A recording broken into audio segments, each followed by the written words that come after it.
Salut à tous, bienvenue dans cette vidéo où on va parler du pump récent du Bitcoin et de l'Ethereum. On va aussi avoir 2-3 alts. Je sais que vous voulez une update sur le Blur, on va en avoir une, je suis toujours pas dedans. On ira faire aussi un tour sur le Sol et le Link qui sont à mon avis très intéressants. Donc voilà un petit peu le topo. Bien évidemment on va parler de ce que j'ai dit hier, ce qui s'est passé entre temps pour faire un espèce de suivi et vraiment pour simplement avancer tranquillement. Crypto, million. Crypto, million. Crypto, million. Enfin bref, on va parler directement ici de mes derniers tweets. Donc ça, c'était hier, j'ai dit que j'étais pas convaincu par le pump du Bitcoin et que j'étais pas en train d'en acheter et que moi j'attendais en fait un retour vers la zone ici des 40 500. Actuellement, vous voyez que ici on est passé par-dessus et en fait on a cassé, si vous voulez, ce canal haussier.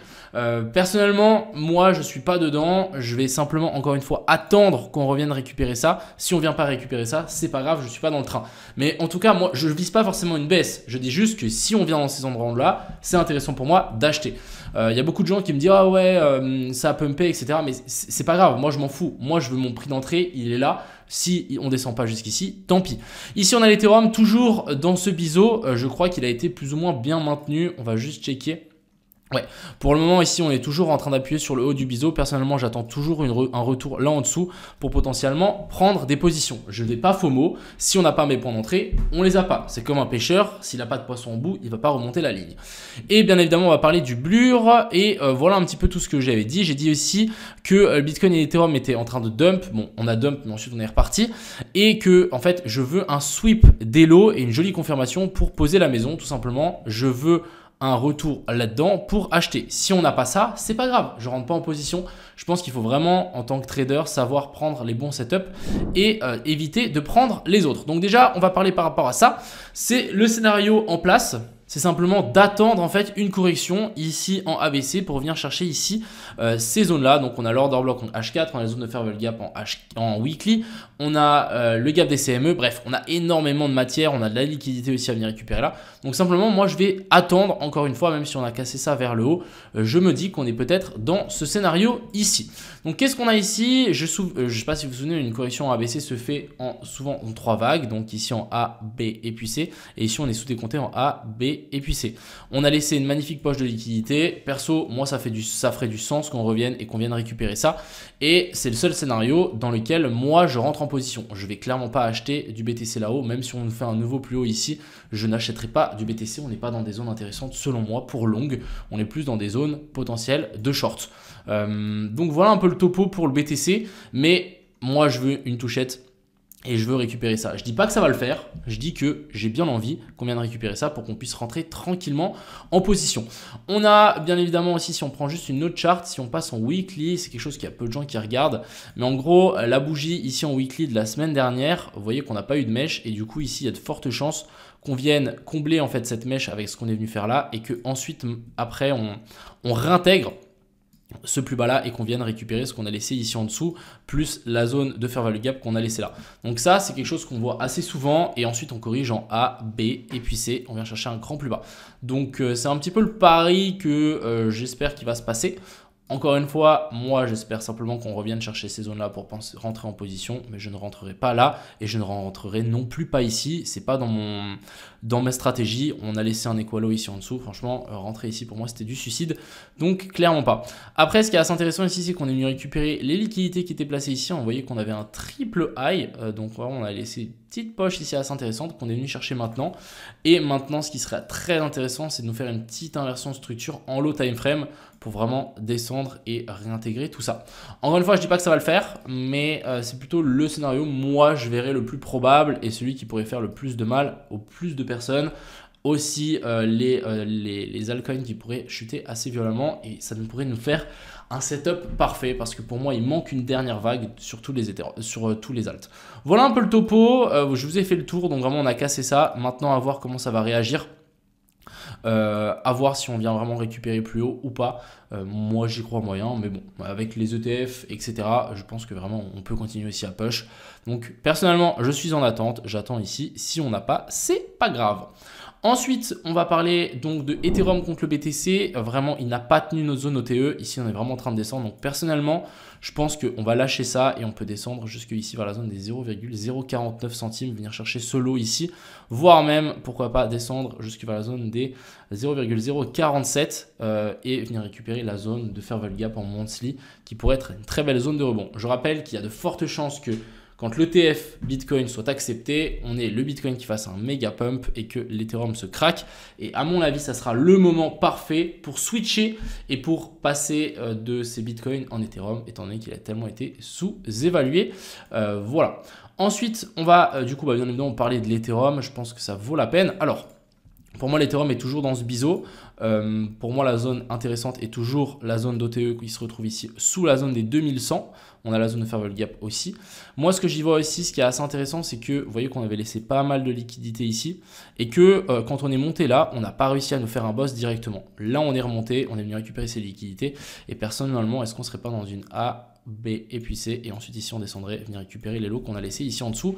C'est un petit peu le plan que j'ai en tirant ça comme ça. Petit canal, on vient récupérer les liquidités et bien évidemment maintenant on veut récupérer les poches de liquidités, venir s'écraser dans la zone OTE et là on aura notre point d'entrée parfait. Je pense qu'il y a beaucoup de gens qui ont dû se faire avoir dans tout ce bordel. Je pense qu'il faut juste être patient et attendre les zones intéressantes, et si encore une fois les zones intéressantes ne viennent pas, c'est pas grave, on passe. Il y a des crypto-monnaies qui pumpent tous les jours, donc c'est pas un problème. Passons directement aux alts. On a le fil. Alors, le film, même chose, je suis pas convaincu par ce qu'on est en train de faire. J'ai plus l'impression qu'on est en train de faire ici un petit bear flag des familles. J'ai tiré un Fibo par rapport à ce point bas et ce point haut. On est venu taper dans la zone des 0,108, mais est-ce que c'est suffisant? Et moi, ce que j'aime pas trop, c'est que, ok, on a une inversion de structure ici. Je veux bien, on a une inversion de structure ici. On a rebondi sur la zone d'order block que j'avais indiqué dans ma dernière vidéo. On peut largement venir chercher un nouveau plus haut, venir chercher la zone de fair value gap qu'on a là-haut. Oui. Mais le problème, c'est qu'ici, on n'est pas descendu en ABC. Et si vraiment on était dans une impulsive, quand on vient faire la racine, souvent on fait un pump et ensuite on corrige en A, B et puis C et ensuite on part. Le fait de ne pas faire une ABC ici, ça veut simplement nous dire que en fait, on n'est pas encore dans cette phase impulsive et qu'on est peut-être simplement dans la correction en A, B et puis C, et ici c'est sous-décompté en A, B puis C, et ensuite on vient chercher plus bas, ou en WXY comme vous le souhaitez, comme vous voulez. Mais voilà un petit peu pourquoi moi je ne suis pas rentré sur ces niveaux-là, et sur pas mal de coins, il y a beaucoup de gens qui m'ont dit mais mec, on a quelque chose d'intéressant, pourquoi tu rentres pas? Simplement, voilà, voilà pourquoi, et aussi surtout par rapport au Bitcoin. Moi j'ai vraiment du mal à me dire qu'on va partir avec tout ça. Après oui, vous allez me dire, oui, on est reparti avec plein de liquidités ici, etc. Mais je pense qu'ici, c'est pas exactement le même topo et la même chose. Enfin bref, on verra. Ça vaut toujours le coup de patienter. Ici, DYDX, même chose. On a une belle poche de liquidité ici en dessous. Je pense qu'on va venir les récupérer à un moment ou à un autre. On n'a aucun retournement de structure ici, donc ça sert à rien de s'exciter. On en a peut-être un petit peu plus, même un petit peu plus bas. Ça me choquerait pas qu'on descende jusque vers la zone des 2.5. Et si on a le Bitcoin qui craque avec une dominance du Bitcoin qui est en train de pumper pareil, voilà, ça peut être assez moche sur les alts. Donc voilà, il faudra faire attention. Ensuite, on a le Blur. Alors, le Blur, pour moi, est hyper intéressant. Je n'ai pas changé mon point de vue. On a toujours eu ce boss, donc accumulation, manipulation, extension. On est vraiment sur quelque chose de super clean. Maintenant, nous, ce qu'on veut, c'est le retracement de tout ce pump. Donc, je ne sais pas encore si le top est trouvé, c'est possible. Mais si le top est trouvé ici, maintenant, j'attends une correction jusque dans cette zone-là pour rentrer en position. Je ne rentrerai pas là. Si on n'y revient pas, je ne rentrerai pas non plus. Mais j'attends vraiment un retour ici sur la zone des 0,45, c'est 45 centimes, excusez-moi, pour ensuite acheter du Blur. Et je pense que si le Bitcoin veut corriger, on risque d'avoir aussi une petite correction sur le Blur qui peut nous permettre de rentrer. Idéalement, la zone ici, donc c'est la zone de fair value gap ici en 4 heures, sur la zone des 44,5 centimes. Ça, pour moi, ce serait le top. Ce serait une touchette de cette zone de fair value gap pour ensuite vouloir pousser vers le haut. Ensuite, on a le optimisme. Aussi, il y a beaucoup de gens qui m'ont dit « Ouais, mais Knut, pourquoi tu rentres pas? Il est très intéressant, etc. » En fait, simplement, j'ai tiré un Fibo par rapport au point bas et au point haut. Qu'est-ce qu'on peut voir?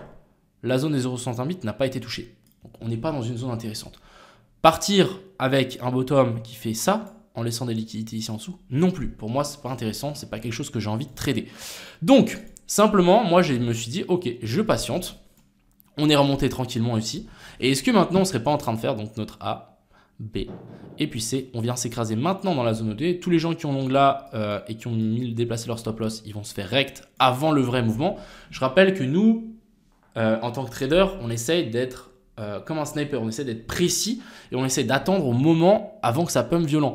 Moi, quand j'achète, j'ai pas envie qu'on monte ici en sad lanes. Moi, je veux que quand j'achète, ça parte instant, qu'il n'y ait pas de gloubi-boulga, tout ce que vous voulez ici en dessous. C'est pas trop mon objectif. Donc là, clairement, pour ici le OP, de nouveau, je vais patienter. Donc la zone parfaite pour moi, ça sera un retour ici sur la zone des 2,044. Et sinon, juste déjà passer ici en dessous, venir toucher la zone 0,108 vers la zone des 2,07, ça me semblerait très très bien. Donc simplement, on va patienter. Ça sert à rien de s'exciter non plus. On a laissé pas mal de liquidités là. Je pense que ça peut prendre son petit temps, venir récupérer ça. Et encore une fois, si ici on vient faire un nouveau plus haut, c'est pas grave. On trouvera d'autres crypto-monnaies qui remplissent tous nos critères. Je pense que c'est hyper important d'avoir des critères précis et de les suivre. Et ensuite ici, on a le Link. Link, c'est plus ou moins la même chose que le OP. On a cette inversion de structure qui n'est pas genre ultra clean, même si on est dans une zone très très intéressante. Hein. Quand même, ici, cette zone-là est hyper intéressante. On est bien venu toucher la zone 0,108, même la zone des 0,5. On est venu chercher la supply ici en H1. C'est très très clean. Personnellement, j'ai pas voulu rentrer étant donné qu'on a laissé plein de liquidités ici en dessous et je me dis qu'on n'est pas à l'abri de refaire une petite descente à l'extrême et là, ça sera notre point d'entrée. Encore une fois, ça dépendra beaucoup du BTC. Si maintenant le BTC, on se fait rejeter assez violemment là-haut, je vous laisse imaginer que les alts vont aussi potentiellement descendre et à ce moment-là, on aura nos points les plus intéressants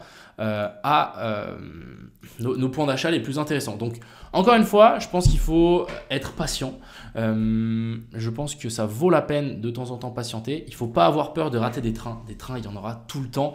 Et encore, vous pouvez attendre une journée sans trader. Je pense qu'il y a peu de gens même qui... Je sais que moi, avant, j'y arrivais pas, mais je sais qu'il y a peu de gens, des fois, qui n'arrivent pas simplement à ne pas trader une journée. Ils sont obligés d'avoir une position ouverte tout le temps. Donc, voilà. Alors, voilà un petit peu mon topo. N'hésitez pas à me dire ce que vous en pensez. Encore une fois, moi, c'est mon avis. Moi, j'essaie de maximiser mes wins, pas forcément être Madame Irma et me dire « Ok, là, on va monter, là, on va descendre ». Non, moi, simplement, je vais dessiner des zones intéressantes. Ici, pour moi, on a ma zone intéressante et si on y vient, je serai là à attendre avec toutes les munitions qu'il faut. Mais je ne serai pas en train de me dire « Ah ouais, vas-y, on peut remonter, on peut redescendre, etc. » C'est pas trop dans mon style. Voilà un petit peu le topo. J'espère que cette vidéo vous a plu. Encore une fois, j'essaie de dire plein d'espèces de, comment on appelle ça, de consistance, parce que je sais qu'il y a beaucoup de gens qui ne comprennent pas forcément que c'est pas parce que moi j'attends une zone et qu'on n'y revient pas tout de suite que j'ai tort. Je pense pas que c'est une bonne raison. Je pense que le plus important, c'est aussi de regarder simplement le PNL, regarder vos pourcentages et de simplement ne pas trader partout. Trader dans les zones qui vous semblent intéressantes. Voilà, j'espère que cette vidéo vous a plu. Je vous souhaite à tous une excellente fin de journée. C'était Crypto Millions. Ciao.